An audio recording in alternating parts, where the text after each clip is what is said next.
This is Nick, Renee, Kim, Nicole, Kevin, Michelle, Angel, Tara. They are my audience for this evening. I'll go ahead and give the camera to Michelle. Thank you, Michelle. Can you see me all right from that angle? Mm-hmm. All right, my name is Sid Schrader. Today's date is the 27th of April. That's the answer. We're off to a great start. The password for today is pretzel. Without further ado, I'm going to go ahead and jump into my speech. So, 2 things you need to know about me when I was in the 4th grade. I was very, very feminine, and I was very, very introverted. So, I had hair all the way down my back. It was beautiful. It was blonde and curly. I loved it.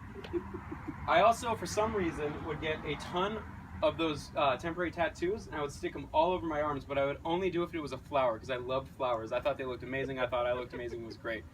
The other thing is I was very introverted.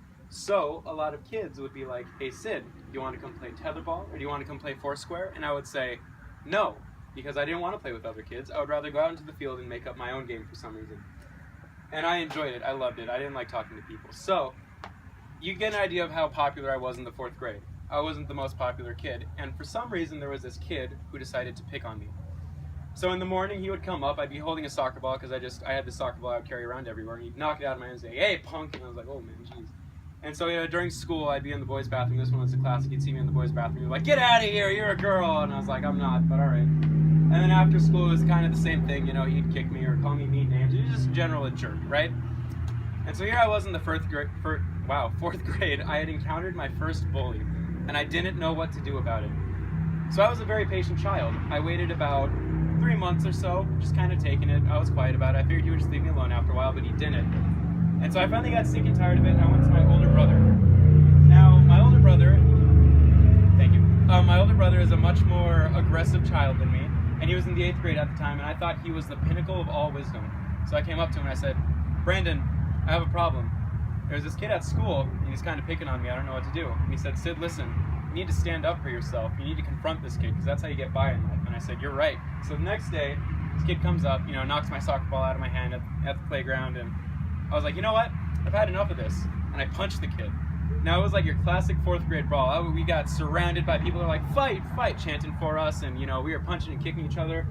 Somebody ended up on the ground. Somebody, won. I don't remember who it was. It's not important to the story, though. So, sure enough, some teachers came, and we were interrupted, and we were sent to the principal's office. Now, I was sobbing because I was a good kid, and I thought I was going to be expelled, and I was like, I don't want to go to a bad school. So, I'm at the principal's office, and what I learned at the principal's office that day was something that changed my little 10-year-old heart. What it was is this kid who was bullying me had gone from group home to group home his entire life because his parents abandoned him when he was little.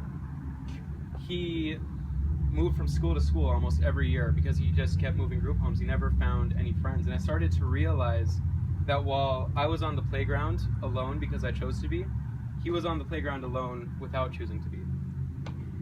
Now, there is a global epidemic with terrorism right now, where large, powerful, and hateful groups are slaughtering thousands of innocent people. And I believe there's a few ways that we can combat this nonviolently. Now, the first way is through ally building and economic development. Now, this is a 7-minute speech. I don't have enough time to go into full politics of building an economically stable country, but because that just takes so long, and there's so many details, there's so many politics, there's so many just complications that go into it.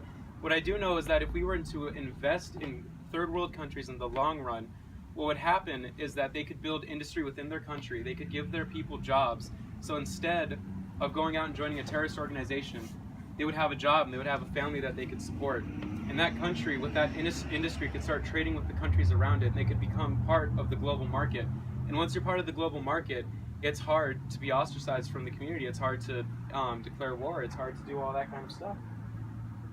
The next thing we can do is reduce cultural marginalization.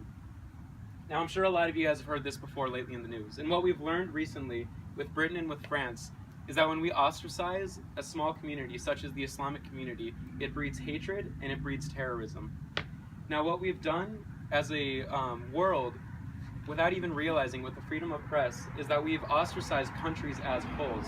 So we've taken certain Middle Eastern countries and we said, this is where the terrorists are, this is where the threat is, this is where the bad people are. And we've taken the entire people of that country and grouped them into one thing. And so ultimately, with those, we need to cut down on that. We need to make sure these people know that they're part of a global community. And we need to make sure that they know that every person in that country is not a terrorist. And that way, when a terrorist organization comes into that country and they try to recruit people, their identity isn't that they're in a terrorist country. That's not their country. Their identity is that they're in a global community and that they're above that. It makes recruiting so much harder.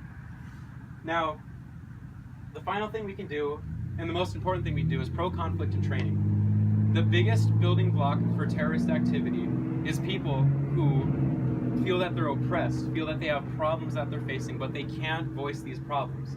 They can't go out and make their voices heard globally. They can't make their voices heard even in their own country with their own government. So instead what they turn to is violence. What they turn to is blowing themselves up so that the world can know what they think and the world can hear them. So what we need to do in these countries is invest in education, first of all, and second of all, invest in specific education so that they can express themselves globally and express themselves within their country to their government peacefully without having to resort to violence.